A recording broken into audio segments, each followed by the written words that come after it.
Do you speak Klingon? Maybe she speaks Swahili. Hey, here's the deal. There's only actually 5 languages you really need to speak for both of you to understand what's going on in your relationship, guys. Today, I'm going to help you figure out exactly how to speak volumes to each other, guys, and improve your marriage, your relationship in a massive way. Stick around. Be better tomorrow because of what you do today. What's up, guys? My name is Brent, and I am the Fallible Man. And hey, today we're going to talk about communication in your marriage. It is one of the most important things in marriage, and guys, it is one of the biggest problems in every relationship, not just marriage. So don't click off if you're not married, if you're just in a relationship, maybe you're just dating. This is going to help you guys too. Frequently, our biggest communication errors in a relationship, guys, is we're just speaking 2 different languages. And it may not be as extreme as Swahili and Klingon, but maybe it feels like that, guys. And I'm not talking about English, Spanish, French, or anything like that. The way I say I love you to my spouse, or to your girlfriend, or whoever you're saying it to, matters. Because you might say, I love you, and what they're hearing are 2 incredibly different things, guys. So you may think you're doing all the right things, and to them, you're just speaking a different language. So let's get into it. Let's get this fixed. I'm going to give you 5 points, guys, and we're going to be in and done. Number 1, there are gift givers. These are 5 love languages, guys. Researchers have proved that when you boil it down, there's 5 main ways people express their love or communicate their love. So these are your 5 love languages. Gift givers and receivers. These are the people that love to give gifts.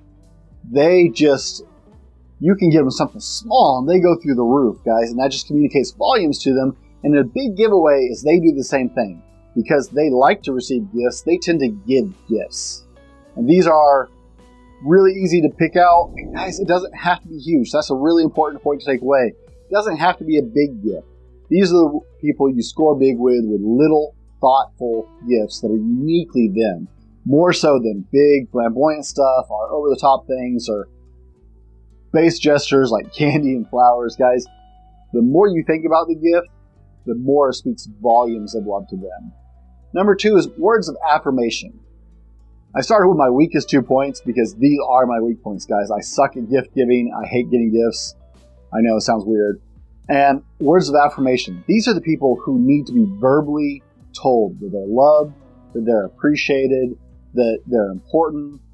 All of those really positive, lovey kind of things you see in the movies as far as what you're saying to people. These are those people, okay? And this may be your love language, and there's nothing wrong with it, okay? But your spouse may not speak the same language, or your boyfriend, or whoever.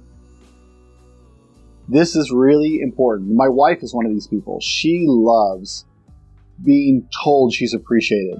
Now, this is a pain point in our marriage because I suck at this.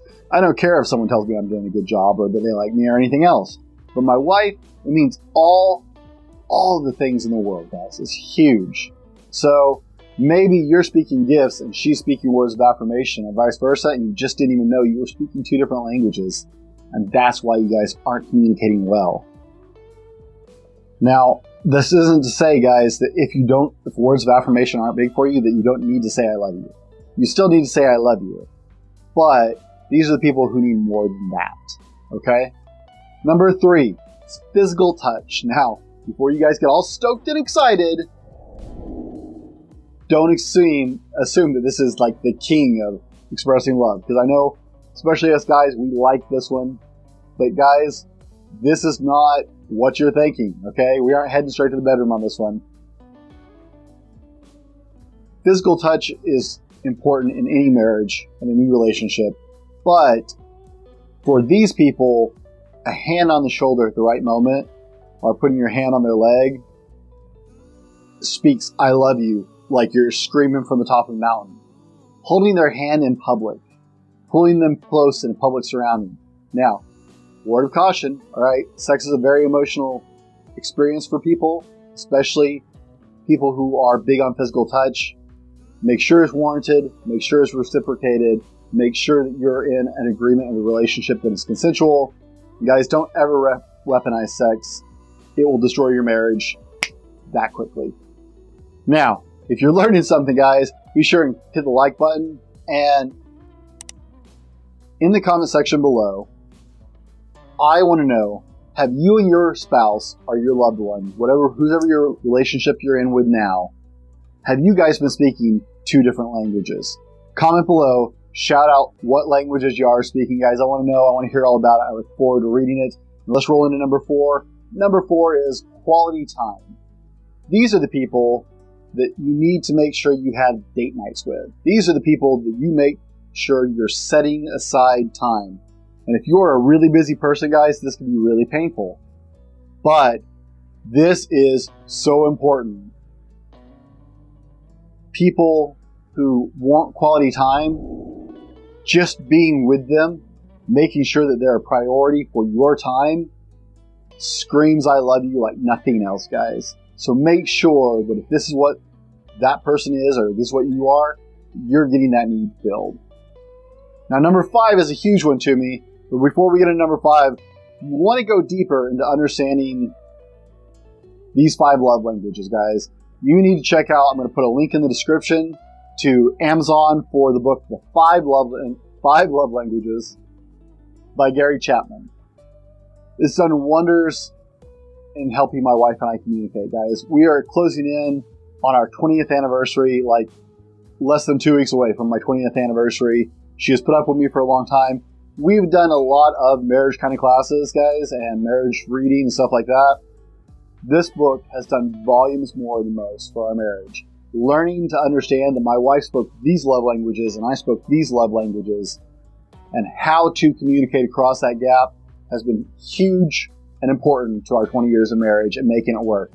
Now, number 5, since you stuck around this long, guys, acts of service is a huge, huge way for a lot of men to say I love you. If you go back to one of our podcasts, it was how he expresses love, how she expresses love. And I'll put a card up here for that, guys. We talked about this.